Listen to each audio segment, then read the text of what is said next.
What is going on, guys? Cody McBroom here again, head coach of Tailored Coaching Method. And today I'm gonna talk to you about carb cycling. We're gonna dive into the science. I'm gonna give you a deep dive explanation about what carb cycling is. And we're gonna dive into the science to see if it really works or if it's just hype that people try to sell you in the market. We're also gonna dive into application so you can leave this video with the tools needed to implement any carb cycling or nutrient timing benefits that you may see inside your diet. Before you watch the video, make sure you hit the subscribe button, hit the like button, and leave me a comment below if you have any questions around any other topics. Let's get into the video. So the main thing I want to cover today is carb cycling science versus application, because oftentimes science and application can be two very different things. Any well-versed and experienced coach can tell you that there are certain things that science just doesn't give us.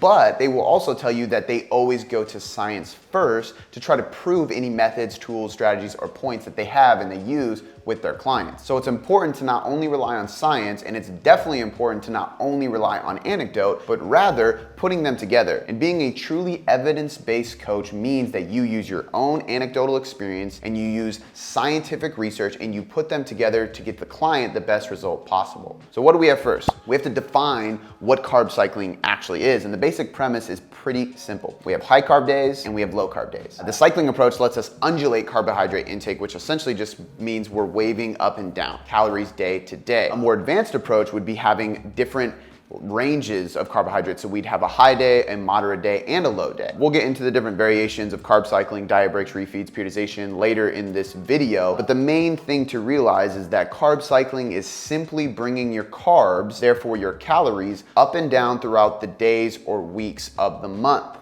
The reasons to carb cycle have changed dramatically over the years, because when it first came about, which must have been in the early 90s, I would assume. Carb cycling has been around for a while. It was kind of shown as a way to master the insulin sensitivity period. It was used as like a fat loss marketing tool, but the reality of it is that's just not the case. That was marketing, that was hype, it was blown out of proportion, and the more studies that come out show that it's not this magic fat loss tool. Calories in versus calories out always dictate the progress you're going to see when it comes to fat loss. And that's the first point we have here. Does it actually work? Well, one study done to compare ketogenic, which is ultra low carb diet, with a moderate carb diet, a more balanced approach, showed no difference in weight loss when calories and protein were equated. What this shows is that the manipulation of fats and carbs doesn't matter for weight loss, as long as calorie deficits are achieved and your protein needs are met. There was another experiment. It wasn't necessarily a scientific research study, but it was a well-documented experiment way back in the day by Dr. Walter Kempner. He did an experiment on obese individuals where they only consumed carbohydrate-rich foods. This was called the rice diet. A lot of people are familiar with this because literally all they ate was rice and some fruit juice just to get some micronutrients in their diet. But they literally were only consuming carbs. So they were taking away protein, they were taking away fats, and they were only consuming carbs, which goes against all the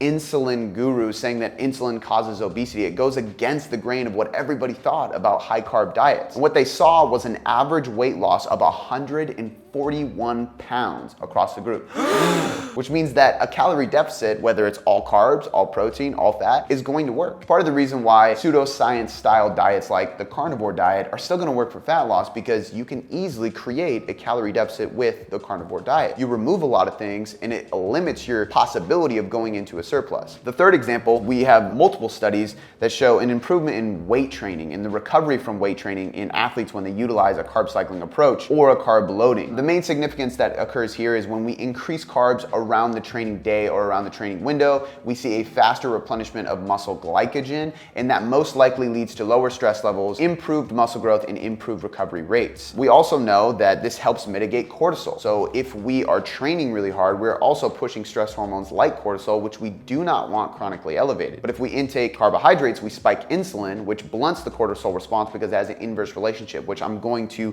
go over here in a sec as well. Based on these few experiments and studies that we have, we can kind of tell you now that calories kind of trump all. The calorie model, the thermodynamic theory of calories in, calories out, the energy balance equation, it's going to trump everything. It's going to take over. As long as you hit your calories and you hit your protein, you are most likely going to see weight loss, which isn't always the same as fat loss. But again, whether you are paleo, Mediterranean, keto, if it fits your macros, carnivore, it doesn't matter. As long as your calories are equated and more importantly, your protein is met alongside that calorie balance, you are going to see weight loss. When we talk about fat loss and we talk about carb cycling, there are some other aspects to consider as to why it might be beneficial from a non-scientific perspective. Because as you can see in this graph right here, we can have calories go up and down throughout the week, or we can have them linear across the week. Either way, the net weekly total caloric intake is exactly the same. And we see this in studies for weight loss. If we have high days and low days, or we have moderately low days across the week, and our total weekly energy is the same, our total energy balance, our calories at the end of the week are the same, and they're equated, we're gonna see the same weight loss. We're not gonna see any improvement. However, we do know that you may recover better and perform better from intaking more carbohydrates around the training window, which would maybe make us believe that, hey,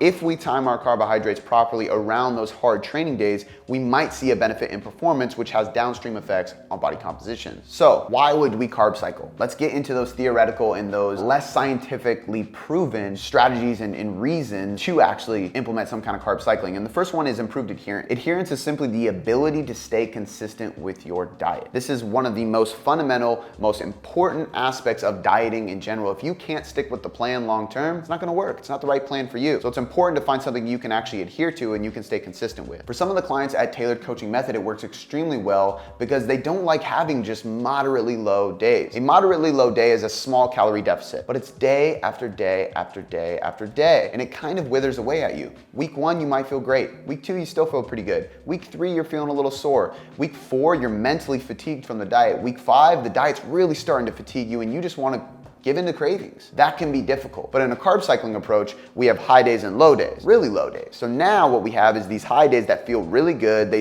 give us more flexibility for social eating and they fuel performance. And then those low days, they're a grinder. They're more of a grinder than those moderately low days. But because we're alternating back and forth between low and high, it makes those low days much easier because you know you have a high day to look forward to, rather than just monotonous approach of constantly moderately low dieting, which isn't a bad thing. If you can adhere to it, then it's a great strategy. Again, adherence is the most important tool. For some people, carb cycling does the opposite for adherence because trying to plan high days and low days, it stresses them out. They want to be able to plan one thing and repeat it every day, and a linear approach works best for them. So for some people, this can improve adherence. The last thing to consider with carb cycling is that increasing carbohydrates temporarily can increase thyroid output, not significantly, but enough that we might see some downstream positive effects on hormones and metabolism. This can be shown to help hunger, cravings, and again, just making adherence a little bit easier. So if we do have this slight hormonal benefit that might lead us to having less cravings, I think it's worth giving it a try for some people. Reason number 2 that you should potentially carb cycle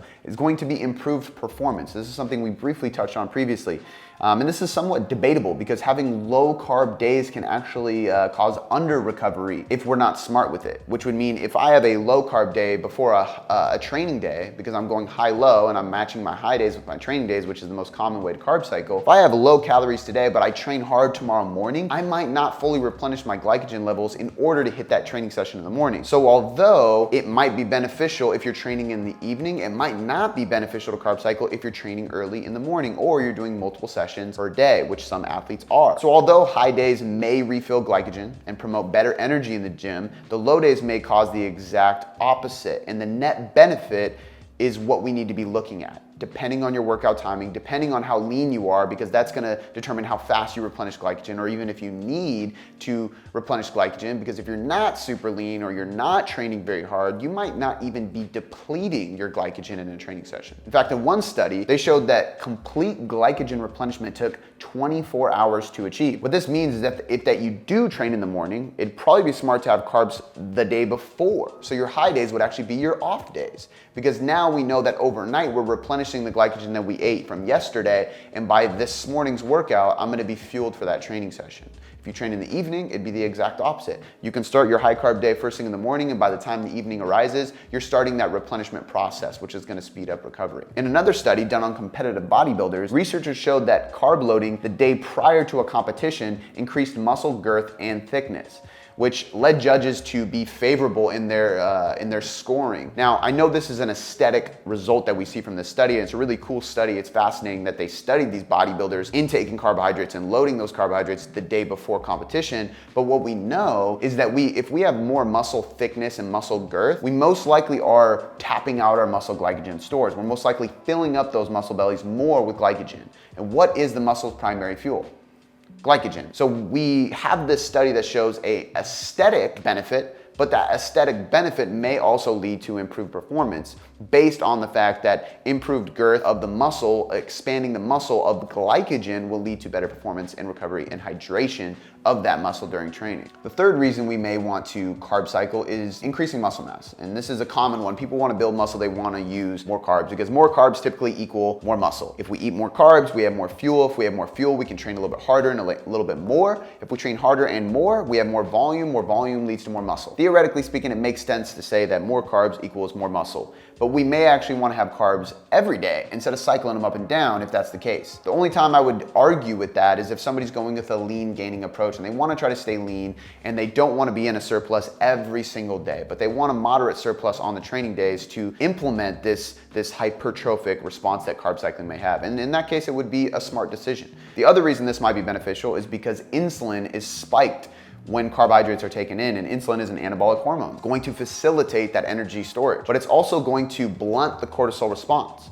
Insulin and cortisol have an inverse relationship. So when insulin goes up, cortisol goes down, right? So when we train hard, cortisol goes up. It's our fight or flight response. That's a good thing. It's going to make us train hard. However, if we constantly stay in that highly stressed, highly chronically elevated cortisol state, we are causing more catabolism instead of anabolism, which is going to be the breakdown of muscle tissue. We don't want that. We don't want our body to be constantly stressed because we want it to be recovering, because if it can recover, it can adapt. So when it comes to building muscle, carbohydrates are going to be beneficial because it's going to help spike insulin, which is going to help drop that cortisol when you need it dropped so that your body can keep recovering and rebuilding tissue. But another aspect of insulin that a lot of people don't understand or realize is that it has a positive effect on amino acids in the body. This means if insulin is not spiked or elevated regularly, especially around training, you will have a tough time building an appreciable amount of muscle because it has an effect, a positive effect on getting amino acids into the cell as well. Now, let's dive into nutrient timing. Nutrient timing is a funny one. The pendulum has swung over the years. For a long time, it was said that nutrient timing was everything. Who cares about calories? If you had your post-workout shake right after the workout, you're gonna build the most muscle, you're hitting that anabolic window, you're golden, right? We all know those funny memes about the anabolic window. Then it kind of swung the opposite way, right? And then it started saying, hey, actually, calories are all that matters. Nutrient timing doesn't matter at all. Eat one meal, eat 2 meals, eat 3 meals, eat 4 meals,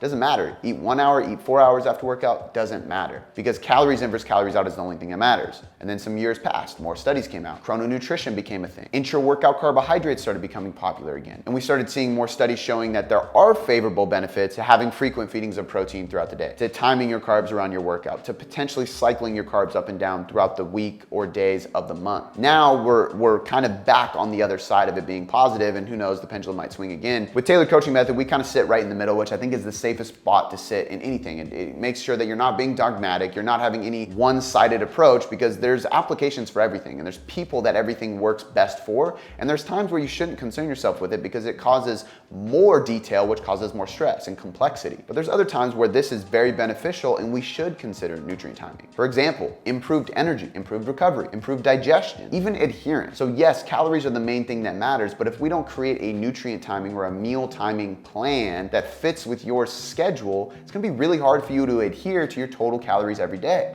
But if we have a meal plan that fits your lifestyle and your schedule, now it becomes a lot easier to make sure we're hitting those calories, which are the most important thing. But what does the science say? First and foremost, the science tells us that high volume training depletes liver and muscle glycogen. Therefore, a high carbohydrate diet maximizes glycogen storage, which might maximize performance. Again, leading us to believe that a higher carb approach would work better for those who want to get stronger, build muscle, perform harder, and potentially use those calories for good use in the muscle. It also shows us that rapid restoration of glycogen is required due to extremely high volumes or long durations of physical activities, which isn't going to apply to everybody watching this. But if you are doing long training sessions, you are an endurance athlete, you are doing long games or multiple competitive sessions in a single day, now we have a reason to believe that we need to prioritize that immediate replenishment of glycogen because you are more likely to deplete it rapidly. We also know that splitting up an adequate protein intake throughout the day is going to be beneficial for both muscle protein synthesis and muscle protein breakdown, and carbohydrates may have an effect on that. So it's not just about carbohydrates here. With nutrient timing, we have to prioritize protein as well because we want to stimulate muscle protein synthesis 3 to 5 times a day, which means that 3 to 5 meals containing protein is probably best. But it also means that we should vary our protein sources and slow that digestion down at times to improve the muscle protein breakdown, which improves the balance between synthesis and breakdown, which again leads to more recovery and more muscle growth. To continue on this protein side of things with this nutrient timing consideration or scientific approach, we also know that having protein post-workout might maximize the muscle protein synthetic response because the only other thing that spikes muscle protein synthesis besides protein is training. So let's combine those two, have some protein after your training, and we will improve that MPS response even more. Last but not least, casein protein consumed before bed, the studies usually show 30 to 40 grams, will improve muscle protein breakdown like I talked about before, and that's going to lead to better recovery overnight and potentially more muscle growth. And for some clients, it's going to lead to satiation, so you don't wake up in the middle of the night hungry because that casein protein is going to be slower in digestion, which again doesn't spike muscle protein synthesis as much, but it does have a delayed effect, which improves muscle protein breakdown. The last 2 points to cover are pre-training and then combining carbohydrates. So pre-training 1 to 3 hours before you train, it may be beneficial to intake carbohydrates because we are going to refill potentially depleted muscle glycogen stores. We are going to fill liver glycogen stores, which is going to have a neurological effect. And we are also going to improve or increase blood glucose, which might lead to a better pump in the gym, better energy levels, and overall better training. Last but not least, we also know that it spikes insulin, like we talked about before, which is going to be beneficial pre-training. And if we want to utilize carbohydrates to the maximum, we can utilize multiple glucose transporters. The body has multiple avenues of how we store carbohydrates into the muscle or the liver or utilize them for energy, period. So why not utilize both of them? There's an interesting study that shows if we combine fructose and glucose, which would be like combining oatmeal and blueberries, fruit and starch, if we combine those two together, we might increase the uptake of glucose, carbohydrates, into the muscle cell and have better training. And there's even some research that may let us to believe that adding caffeine and salt to that will improve that carbohydrate consumption even more. But the point being is combining carbohydrate sources may be beneficial for utilizing carbohydrates during your training. All right, so we know that carb cycling isn't always proven by science. If your goal is weight loss, it's not the end all be all. It's not the most important thing. If your goal is pure fat loss, some form of carb cycling might be beneficial because you're going to be benefiting your muscle. You're going to be benefiting your recovery. You're going to be benefiting your performance in the gym. Whether you're doing a weekly carb cycle, you're doing diet breaks and refeeds, which I'm going to get to in a sec, or you're doing maintenance phases every 3 months. Regardless, we have to have these replenishment and recovery periods to make sure that we're improving muscle mass and performance. So when we go into our cuts, we're losing fat, not just weight. They're two completely different things. In obese individuals, this is completely debatable, and it's completely based on adherence because we see that calories in versus calories out matters most, and they have a lot of weight to lose. But for people who are in the gym, this may be a good approach. And now we have to understand or realize, how do we even do it? How do we apply this? How to carb cycle, right? So there's a few ways to do this. You can do a deficit followed by a diet break, which has been really popular in late research and in our coaching because we use it quite often. It's mainly beneficial for replenishment of glycogen and psychological benefits. There's not as much hormonal benefit as we once believed or hoped for, but now that research is coming out, we see that. So when we use diet breaks and deficits, we usually do an alternate week setting. So we might go 1 week of the deficit, 1 week diet break, or we might go 2 week deficit, 1 week diet break, 3 week deficit, 1 week diet break. You can also do 10 days of a deficit, 3 days diet break, right? There's a lot of ways to spin this. You can do this any way, but the point is you're following a deficit with a diet break, and your diet break is a high carb period at maintenance calories. This is usually used when you're in a fat loss phase. Same with the next one, a deficit with a refeed. Deficit with a refeed is 2 days or less. So if you have 6 days in a row with 1 refeed day per week, or every other week you have 2 back-to-back refeed days, which is probably more beneficial in my experience. Either way, this is just a refeed. It's not a full diet break. And again, this is more reserved for fat loss phases when you're starting to deplete glycogen. You just need need a little bit of fuel to get back into your training, or the psychological burden of dieting is starting to be too fatiguing and you need a little bit of a break from the diet. Then we have all the different variations of carb cycling. You can go low, low, moderate, low, low, high. So you're depleting, giving yourself a little boost, still depleting, and then you follow with a high day. You can go low, low, high, and then repeat. You can go low, low, high. So alternating every single day. You can do just high days on your training days, just low days on your rest days, or opposite if you train early in the morning, high days on your rest days or the days before your training, and then low days on your training days where you don't have a session the next day. Either way, there's a lot of ways to do this. And again, the most important thing to realize is that the main component we have to control is protein and calories. If those are equated at the end of the week, you're gonna be in the best position. But from there, you can utilize any of these strategies to make sure that you adhere to the diet better and that you can perform and recover at your utmost. All right, guys, that is a wrap. Make sure you do me a huge favor, like the video if you enjoyed it, subscribe to this channel if you wanna see more from us, and if you have any questions for me, please leave me a comment below so I can answer that question for you or create a video specifically to answer your question. Last but not least, I have a few extra resources for you. In the description, you'll see a blog, which is the full write-up of this topic. So we did a full article on the science of carb cycling. We also have the 87-page ebook that is completely free called the Tailored Nutrition Method. You can get access to this, again, completely free, and it's 87 pages called The All-Inclusive Way to Mastering Your Diet. So if you want to learn more from us, you can go to tailoredcoachingmethod.com, and I will see you next time.